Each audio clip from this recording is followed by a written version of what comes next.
Kembali dengan saya, Dr. Peter dari Digestive Health Bariatrics and Digestive Diseases. Pada kesempatan ini, saya ingin bertanya kepada Anda, apakah Anda mengalami obesitas? Apakah Anda sudah menjalani berbagai macam diet namun tidak berhasil? Apa Anda sudah makin sadar mengenai risiko obesitas yang Anda hadapi? Dan mungkin Anda merasa harus bertindak. Anda sudah merasa bahwa diet tidak berhasil, tapi risiko akan terus semakin mengancam. Anda tahu bahwa ada yang namanya bedah bariatrik yang bisa membantu Anda untuk mengatasi masalah Anda, tetapi mungkin Anda masih takut menjalani pembedahan. Nah, kalau Anda memang menjawab ya pada semua pertanyaan ini, banyak yang seperti Anda. Ya, tapi ada berita baik, yaitu bahwa bariatrik tidak selalu berarti pembedahan. Ya, ada yang namanya endoscopic bariatric therapies. Di antaranya adalah intragastric balloon, kemudian ada intraluminal sleeve. Ya, kita lihat gambarnya di sini bisa dilihat bahwa ada suatu sleeve, satu bentuk tabung yang ditaruh di usus 12 jari sehingga usus 12 jari itu tidak kontak langsung dengan makanan. Ini adalah suatu bentuk eksperimental. Saat ini belum ada secara yang diproduksi untuk diberikan pelayanan kepada pasien. Jadi masih bentuk eksperimental. Tapi ada yang tidak berbentuk eksperimental lagi, yaitu suatu endoscopic sleeve gastroplasty. Ya, dari namanya kita bisa lihat bahwa dia adalah suatu tindakan yang bersifat endoskopik. Jadi ini adalah suatu prosedur bariatrik tanpa pembedahan, endoscopic sleeve gastroplasty, atau disingkat juga dengan ESG. Ya, ini adalah suatu prosedur bariatrik, sekali lagi, dia tidak ada pembedahan dan kemudian dia adalah tanpa luka dan tentunya dengan profil seperti ini, bahwa dia tidak ada pembedahan dan tanpa luka, maka indikasinya akan menjadi lebih longgar. Nanti kita akan bahas lebih lanjut mengenai indikasi. Jadi ini adalah tindakannya sendiri. Ya, kita lihat bahwa ini dilakukan secara endoskopi, artinya ada suatu alat masuk ke mulut, alat itu diteruskan sampai ke lambung, dan di animasi ini kita bisa lihat kita berada di dalam lambung. Ini adalah gambar bagaimana suatu dokter bedah saya akan menghadapi dalam tindakan ini. Ya, kita berikan tanda dulu atas dan bawah. Kemudian dengan alat yang khusus, ya, ini adalah suatu alat khusus, dilakukan penjahitan 1, 2, 3, kemudian naik lagi ke atas 5, 4, 5, 6. Ya, bisa sampai 10 gigitan. Satu jahitan bisa 6 sampai 10 gigitan. Setelah digigit, maka ditarik sehingga mengecil, dan ini akan diulang lagi beberapa kali sampai kira-kira 5 kali. Sehingga kita lihat bahwa lambung itu akan mengecil kira-kira 50%. Mengecil dan memendek. Ya, dengan efek bahwa kapasitas lambung akan menjadi mengecil, timbul rasa kenyang. Kalau perlu ditambah lagi jahitan-jahitan tambahan. Terus semuanya sampai ke lambung yang bagian paling atas, dan bagian lambung paling atas, bagian yang ini kita diamkan tidak menjadi kecil supaya bisa menampung makanan di sana. Nah, kita balik lagi kepada indikasi bedah bariatrik. Ya, indikasi bedah bariatrik itu biasanya berdasarkan BMI. Kita lihat BMI itu adalah berat badan dibanding dengan tinggi badan, dibagi dengan tinggi badan, dan dibagi lagi dengan tinggi badan, artinya 2 kali, atau dibagi dengan tinggi badan kuadrat, ya, dalam bentuk meter. Nah, indikasinya adalah BMI 37 tanpa komorbid, atau BMI 32 dengan komorbid. Ya, komorbidnya apa?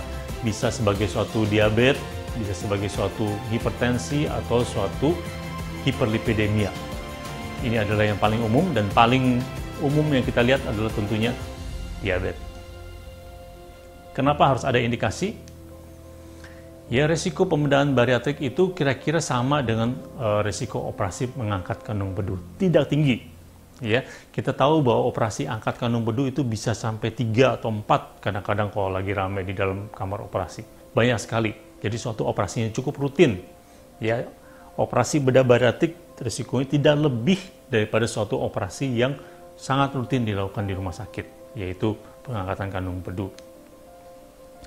Namun demikian, risiko harus sebanding dengan manfaat. Walaupun dia kecil, tapi manfaat yang kita harus dapatkan itu besar. Guru saya, Dr. Hen Mansur, dulu selalu mengatakan bahwa memang risikonya kecil, 1 dia banding 1000. Ya, tapi bagi orang yang satu itu, dari 1 di antara yang 1000 itu yang kena risiko itu, misalnya risiko bocor, apa risiko perdarahan, atau risiko apapun juga, maka bagi pasien itu, risiko itu sudah menjadi bukan 1 dalam 1000 lagi, tapi sudah menjadi 100%. Pasien itu mengalami risiko itu. Dan risiko itu, kalaupun terjadi, itu biasanya menjadi suatu tindakan yang cukup rumit, ya, mulai dari perawatan ICU, perawatan yang lama, transfusi. Jadi walaupun sangat jarang, tapi risiko itu bisa terjadi. Kalaupun sudah terjadi pada pasien itu, maka kita harus tahu bahwa sebenarnya kita niat baik pada pasien itu memberikan manfaat yang cukup besar bagi dia. Saya berikan ilustrasi, ya. Kalau satu pasien beratnya 160 kg, dia harus mencapai 60 kg berat badan idealnya. Maka kelebihan berat badannya adalah 100 kg. Dengan bedah bariatrik, kita bisa menurunkan kira-kira 50% dalam waktu 6 bulan sampai 1 tahun. Artinya kita bisa menurunkan 50 kg minimal, ya. Bisa sampai 100 kg, bisa. Tapi minimal 50 kg. Bayangkan Anda mau menurunkan berat badan 50 kg, walaupun dalam setahun pun itu bukan pekerjaan mudah, bahkan hampir mustahil, tanpa bedah bariatrik. Ya, jadi manfaatnya jelas, sangat bermanfaat. Tapi kalau Anda beratnya hanya 70 kg, ya 70 kg, Anda ingin mencapai 60 kg. Artinya kelebihan berat badannya 10 kg. Maka dengan bedah bariatrik, walaupun risiko kecil, tapi manfaat yang kita kira-kira akan dapatkan, kalau kita tadi ambil sama seperti yang di atas, maka kira-kira 50% kali 10 kg hanya 5 kg. Ya, jadi indikasi untuk pasien-pasien yang beratnya belum terlalu berat menjadi agak ditahan, ya, agak tidak indikasi lah, bisa dikatakan seperti itu. Karena ada risiko yang tadi katakan kebocoran misalnya, ya, dikatakan bahwa risiko itu harus seimbang dengan manfaat. Risiko harus seimbang dengan manfaat. Untuk itu dikatakan ada indikasi. Indikasi diberikan untuk memproteksi pasien. Nah, bagi endoskopi sleeve gastroplasty, ya ISG atau sleeve endoskopi, ini adalah suatu prosedur bariatrik, bukan pembedahan. Ya, dia tidak dibedah, tidak ada luka. Ya, dengan demikian maka karena dia tidak ada risikonya menjadi lebih kecil lagi dari yang kecil pada bedah bariatrik menjadi lebih kecil lagi, maka indikasinya menjadi lebih longgar. Kita bandingkan ESG atau sleeve endoskopi dengan sleeve bedah. Ya, ada penelitian dari Fayad pada tahun 2019 mengatakan bahwa total body weight loss, artinya bukan kelebihan badan tapi total berat badannya, penurunan dalam 6 bulan pada sleeve pembedahan itu 23,6%, sedangkan pada sleeve endoskopi 17,1% menurut penelitian ini. Sehingga memang betul secara efektivitas maka sleeve bedah itu akan lebih unggul dibanding sleeve endoskopi. Efek samping, ya, sleeve bedah 16,9%, sleeve endoskopi 1,9%. Dalam hal ini efek samping pada sleeve bedah itu akan lebih tinggi dibanding sleeve endoskopi. Ya, bentuknya seperti apa? Misalnya mual, muntah, sulit menelan, ya. Itu adalah semua efek samping yang sering terjadi pada sleeve bedah. Bagaimana dengan gastroesophageal refluxesis, reflux?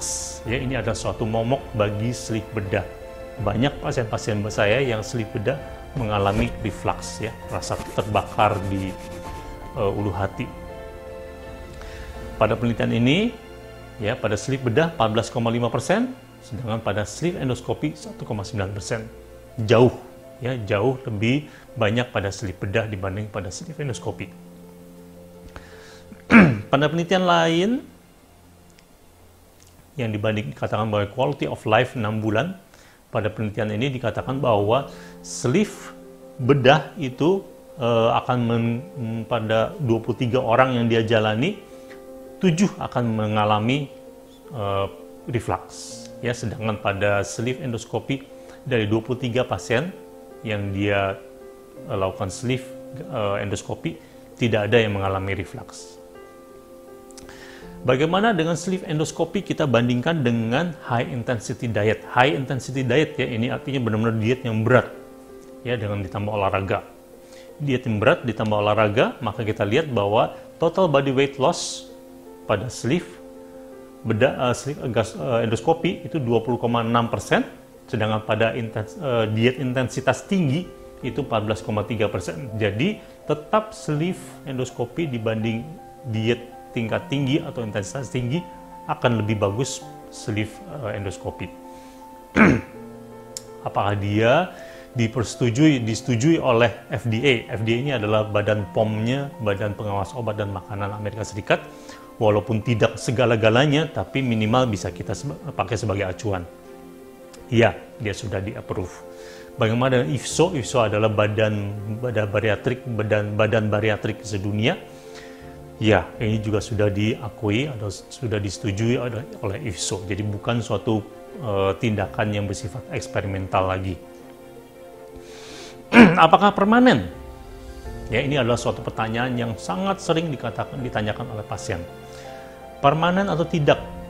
Sebenarnya menurut saya semua tindakan bariatrik itu tidak 100% permanen. Kita lihat suatu pasien yang mengalami sleeve bedah, dia bisa makannya hanya 2 sendok. Setelah 1 tahun, maka dia akan bisa makan jauh lebih banyak. Ya, apakah itu disebut tidak permanen? Bisa. Apakah itu bisa dibilang permanen? Ya, bisa juga. Ya.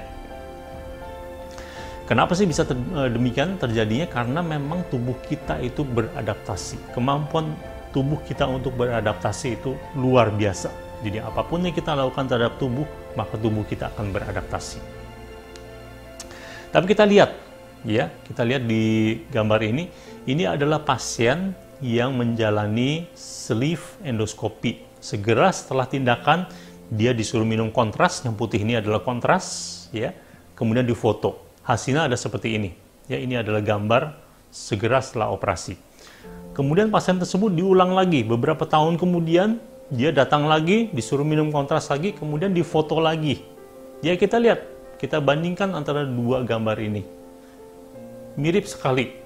Ya, jadi dari kesimpulan ini, kalau Anda takut bahwa jahitan Anda akan lepas setelah seminggu, 2 minggu, pada pasien yang peneliti ini tidak terjadi. Ya, dibilang permanen, ya permanen. Dibilang tidak permanen, ya memang adaptasi tubuh kita pasti akan ada. Ya, saya tidak akan mengatakan bahwa bentuknya akan selamanya begitu. Tubuh kita akan beradaptasi. Bagaimana dengan bedah bariatrik setelah endoscopic sleeve gastroplasty? Artinya setelah sleeve endoskopi, apakah bisa lanjutkan dengan pembedahan bariatrik yang biasa? Ya, ini adalah pertanyaan yang cukup umum juga, karena kadang-kadang kita takut bahwa setelah sleeve endoskopi ternyata tidak cukup. Bisa, ya, kita lihat. Ini adalah suatu penelitian. Ya, bahwa setelah sleeve gastrectomy, setelah sleeve gastroplasty, atau sleeve bedah sesudah sleeve endoskopi, hasilnya seperti dikatakan di bawah ini, ya, bagus, ya, tidak masalah, aman. Ya, mungkin kalau kita sudah lakukan sleeve, kita mau lanjutkan dengan suatu tindakan pembedahan, mungkin akan lebih baik. Ya, seperti senior-senior saya yang di luar negeri mengatakan bahwa setelah melakukan suatu jenis tindakan, mungkin kalau kita mau lanjutkan, kita akan berubah ke tindakan yang lain. Ya, dalam hal ini sleeve gastroplasty, kalau dilanjutkan dengan tindakan bariatrik lanjutkan, mungkin akan lebih baik kepada menjadi suatu Roux-en-Y gastric bypass. Demikianlah ada paparan saya mengenai sleeve gastroplasty, endoscopic sleeve gastroplasty, ESG, atau sleeve endoskopik. Ini adalah suatu tindakan yang patut Anda lirik. Ya, kalau Anda tidak mau dibedah, kalau Anda mungkin indikasi untuk suatu pembedahan belum mencapai, ya artinya manfaat dengan risikonya masih belum sebanding. Manfaat dibanding risiko pada sleeve endoskopi mungkin menjadi lebih sebanding karena ini bukan tindakan pembedahan. Ya, risiko terjadi kebocoran misalnya itu menjadi jauh lebih kecil. Dari sudah kecil pada tindakan-tindakan bariatrik menjadi lebih kecil lagi pada tindakan ini. Sehingga pada BMI yang lebih ringan ini bisa menjadi suatu pertimbangan.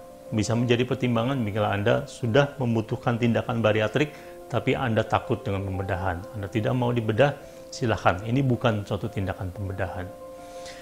Demikian dari saya. Terima kasih.